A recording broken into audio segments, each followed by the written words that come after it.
Welcome to Micromed Education. I'm Dr. Rachna Solanki, and today, what we are going to discuss, any idea? It's regarding your preparation. अभी general microbiology की preparation के लिए बात करेंगे. कौन सी exam में आ सकता है? Any exam. It can be your university exam, prelim examination और a simple your first internal examination. तो इस वीडियो में हम बात क्या करेंगे? कौन से टॉपिक है वेरी इंपॉर्टेंट है, कौन से टॉपिक किस तरह से पढ़ना है, उसमें क्या पढ़ना है, कौन सी चीज़ ज़्यादा इंपॉर्टेंट है, how you have to write your answer in your theory, as well as how to do revision in particular relation with the general microbiology. थियरी में कौन से क्वेश्चन आते हैं, प्रैक्टिकल में कौन से क्वेश्चन आते हैं. So let's start with our today's lecture on master G general microbiology for exam preparation. So topics बात करें तो सबसे पहला है हिस्ट्री. हिस्ट्री में आपको कोई भी साइंटिस्ट, एक साइंटिस्ट का एज ए शॉर्ट नोट आ सकता है, like the frequently asked is Robert Koch and Louis Pasteur. Robert Koch के साथ उसके कॉक्स पोस्टुलेट, इन सबका Koch's postulate can be asked as 2 marks questions also. फिर microscope, any microscope is asked as a short note. History के भी मेरे notes और वीडियो अवेलेबल है, आप उसमें जाके देख सकते हैं. उसमें न्यूमोनिक्स भी लिखा है, किस तरह से उसको याद करना है, पूरा डिटेल में वीडियो है और नोट्स से आप उसको प्रिपेयर कर सकते हैं. सिमिलरली माइक्रोस्कोप का भी वीडियो है, उसके भी नोट्स है, तो आप ये देख सकते हैं. दीज आर वे. याद रखिए कि एक क्वेश्चन तो फर्स्ट इंटरनल होगा, तो दोनों में से एक एक क्वेश्चन तो आएगा ही आएगा. Then second important is morphology and physiology of the bacteria. इसमें सबसे इंपॉर्टेंट है cell wall. Cell wall short note में आ सकता है, 10 मार्क्स के क्वेश्चन में भी मॉडिफाई करके पूछा जा सकता है. Flagella, fimbria, spore, bacterial growth को anything can be asked as a short note. So ये तीनों टॉपिक एक्सट्रीमली इंपॉर्टेंट है, आपको तैयार करने ही करने हैं. इसमें से क्वेश्चन आएंगे ही आएंगे, क्योंकि फर्स्ट इंटरनल में जनरली ये इवन प्रीलिम भी हो तो फर्स्ट सेक्शन में क्या आता है is immunology and general microbiology. तो उसका weightage he around 25 to 30 marks का, विथ ऑप्शंस अगर देखें तो 35 to 40 मार्क्स का हो जाता है. तो ये सारी चीज़ इंपॉर्टेंट. बैक्टीरियल ग्रोथ कर्व की शॉर्ट नोट आ सकते हैं, उसमें आपको याद रहेगा वो ग्रोथ कर्व का जो फिगर है, that growth curve, viable count, total count, ये सब कुछ आपको लिखना है. वो ग्राफ का ही आपको 2 या 3 मार्क्स डिपेंडिंग कि 6 मार्क्स में पूछी गई या 5 मार्क्स में पूछ गया है शॉर्ट नोट, उस हिसाब से आपको याद रखना है. तो वो वेरी इंपॉर्टेंट है. Flagella, fimbriae, spores. फ्लैजेला को 2 मार्क्स में भी पूछ सकते हैं कि what is the function of flagella, उसके अरेंजमेंट के हिसाब से. ऑस्पी में भी ये सारे क्वेश्चन आ सकते हैं. कैप्सूल, बायोफिल्म और स्लाइम लेयर, इसका डिफरेंस पूछा जा सकता है, शॉर्ट नोट में आ सकता है. बैक्टीरियल स्पोर की शॉर्ट नोट आ सकता है. स्पोर्स के डिफरेंट डिफरेंट जो टर्मिनल, सब टर्मिनल, बल्जिंग, इसके रिलेटेड के क्वेश्चन आए. एंड बैक्टीरियल सेल वॉल का तो शॉर्ट नोट, उसमें याद रखना है सेल वॉल अगर पूछा है तो आपको ड्रॉ करनी है फिगर. फिगर के ही 2 to 3 मार्क्स है. So do not forget to write and draw, write the points and draw the figures. तो यहाँ तक आपको समझ आ गया है, तीनों टॉपिक इज वेरी इंपॉर्टेंट. आगे बढ़ते हैं. Laboratory diagnosis of bacterial infection. Now अभी जैसे फर्स्ट इंटरनल में आपको मैं laboratory diagnosis of bacterial infection हो तो ये क्वेश्चन नहीं पूछूंगी, मगर you have to understand this topic, then and then you can understand the whole microbiology. जैसे कि sample collection is very important. Practical में आपके ऑस्पी आ सकता है या आपके टेबल वाइवा में आपको दिखाए जाएंगे कि यूनिवर्सल कंटेनर दिया है, उसमें कौन कौन से सैंपल लेने. So laboratory diagnosis of bacterial infection second internal always हर ऑर्गेनिज्म के वाइज में आ सकता है, like laboratory diagnosis of meningitis, laboratory diagnosis of dysentery. ऐसे किसी भी चीज़ के लिए पूछा जाए तो आपको अभी यहाँ पे पूरा समझना है कि कैसे होता है. अगर फर्स्ट इंटरनल होगी तो कैसे क्वेश्चन आएंगे, वाइवा में क्वेश्चन आएंगे कि ये स्वैप स्टिक है, इसको आइडेंटिफाई, इसके क्या यूजेस है, कौन कौन से सैंपल इसमें कलेक्ट करते, उसको कैसे ट्रांसपोर्ट करते हैं, ये सारी चीज़. Staining, staining is extremely important. क्योंकि 20 मार्क्स की तो आपकी एक्सरसाइज होती है प्रैक्टिकल में स्टेनिंग की, उसमें क्या आपको परफॉर्म करना होता है, उसके 5 मार्क्स होते हैं, फोकस के होते हैं, आइडेंटिफिकेशन के होते हैं, उसके बाद आपके डायग्राम्स ड्रॉ करने होते हैं, और क्वेश्चंस कौन से पूछे जाएंगे प्रैक्टिकल में, अगर वो स्टेनिंग का हो तो लिखना हो तो लिख सकते हो आप।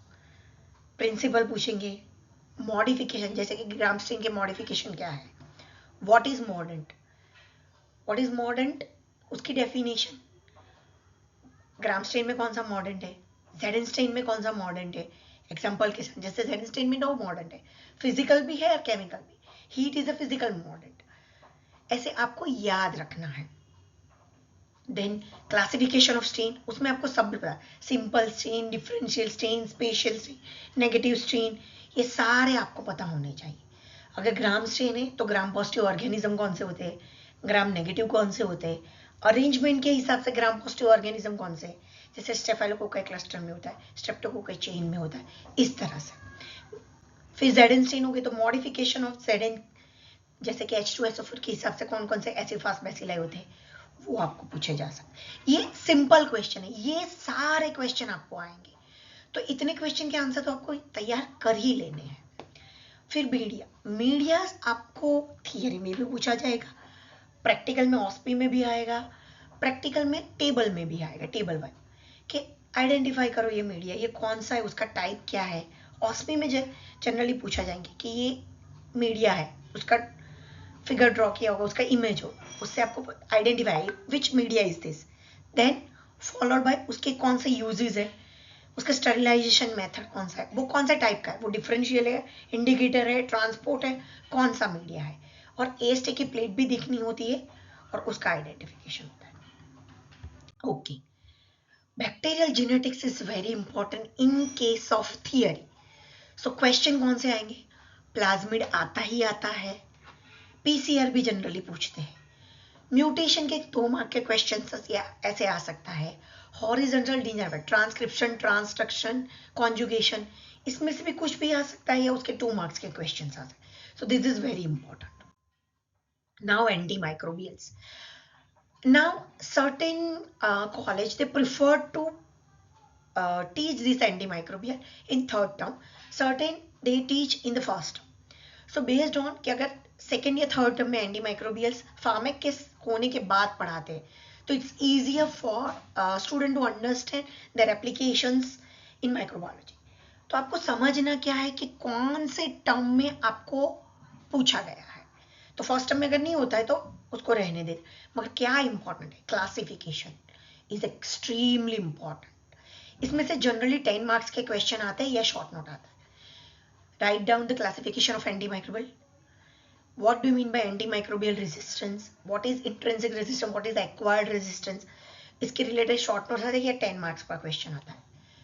Mention the various AST methods, how to do, AST practical में भी पूछा जाता है, एएसटी की प्लेट दिखाते हैं उसके बाद पूछते हैं कि ये कौन सी मेथड है, तो वो डिस्क डिफ्यूजन मेथड होती है, what do mean bye MIC, MIC कौन कौन सी मेथड से करते हैं, ये सब कुछ क्वेश्चंस होते हैं।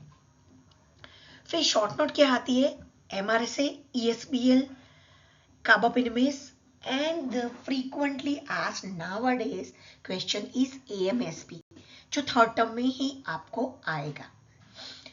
सिर्फ because it's a part of a general microbiology and in prelim or uni this will fall in your first paper, that's why we are concluding it with the general microbiology. Got my point? Okay, तो चलो अब हम आगे बढ़ते हैं। पैथोजेनोसिस of bacterial infection, ये भी बड़ा इंपॉर्टेंट टॉपिक है, इसको 10 मार्क्स में भी आ सकता है, शॉर्ट नोट्स में भी आ सकता है। लाइक डेफिनेशन पूछ ले, what do mean by pathogenicity, virulence, acceleration, attenuation, exotoxin, toxins and endotoxin, इसका आपको शॉर्ट नोट आ सकता है। इसका वीडियो मेरा अवेलेबल है, आप जाके देख सकते हो, उसकी नोट्स भी अवेलेबल है, एकदम अच्छे से कंसेप्ट क्लियर है, आप पढ़ सकते हो। मोड्स ऑफ डिजीज ट्रांसमिशन, ये भी उसको शॉर्ट नोट में भी आ सकता है या इसको क्लब करके 10 मार्क्स के क्वेश्चन में आ सकता है। Then overview of fungal infection, yes this is, मैं जब भी लेक्चर लेती हूँ या मैंने जब इसका भी लेक्चर लिया था तो मैंने बताया था कि फंगल आपकी एग्जाम में जनरली 20 मार्क्स का होता है। अराउंड 3 या 4 टॉपिक्स होते हैं जो पढ़ने होते हैं और उससे पूरा 15 या 20 मार्क्स का आपका सिलेबस कवर हो जाता है। इस पे मेरा वीडियो अवेलेबल है, आप उसको देख सकते हो। उसमें कौन से टॉपिक, कौन से क्वेश्चन है वो भी बताया है। यहाँ पे हम देखें तो फर्स्ट इंटरनल में या फिर आप देखें कि फर्स्ट पेपर ऑफ यूनी और प्रीलिम, तो उसमें कौन से क्वेश्चन आएंगे। Classification of fungi, laboratory diagnosis of fungal infection, ऐसे आ सकता है। फिर क्वेश्चन आ सकता है what do mean by dimorphic fungi, उसके एग्जांपल। ऑपर्चुनिस्टिक फंगाई क्या है, उसके example. What do mean by fungi imperfect, उसके एग्जांपल। ऐसे सारे क्वेश्चंस आपको फर्स्ट पेपर में आ सकता है यूनी प्रीलिम। उसके बाद भी फंगल के हैं मगर वो सिस्टमिक बैक्टीरियोलॉजी के साथ चले जाते हैं, लाइक कैंडिडियासिस और क्रिप्टोकोकल मेनिंजाइटिस और साइकोमाइकोसिस और एस्परजिलोसिस। तो वो यहाँ पे फर्स्ट इंटरनल में या फिर यूनी की एग्जाम में फर्स्ट पेपर में जनरल माइक्रोबायोलॉजी में नहीं आएगी। जनरल माइक्रोबायोलॉजी में आपके ये सारे क्वेश्चंस आ सकते हैं। Then comes overview of viral infection. इसमें generally you have to understand what is the difference between the bacteria and the viruses. Then reasoning questions आ सकते हैं। इसमें लिंक मिलेंगी आपको क्वेश्चंस की भी इस वीडियो में, जो फुल क्वेश्चंस है शॉर्ट नोट पे फ्रीक्वेंटली आस्क वो तो मिलेंगे। उसके अलावा एक और पीडीएफ मिलेगा आपको जिसमें अराउंड 25 जितने रीजनिंग क्वेश्चंस पूछे उसके आंसर के साथ अवेलेबल है।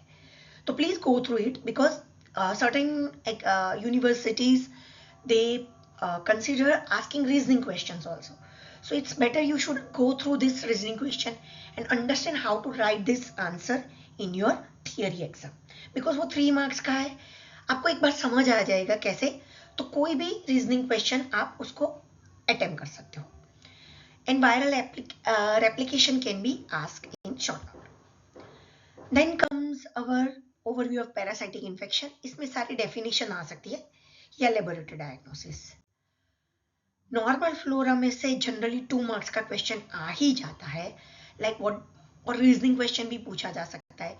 ट्रांजिएंट फ्लोरा क्या है, रेसिडेंट फ्लोरा क्या है, उसके एग्जाम्पल, उसके टाइप का रीजनिंग क्वेश्चन आ सकता है, या प्रोबायोटिक्स का एक छोटा सा 3 मार्क्स का या 2 मार्क्स का या फिर शॉर्ट नोट भी आ सकता है।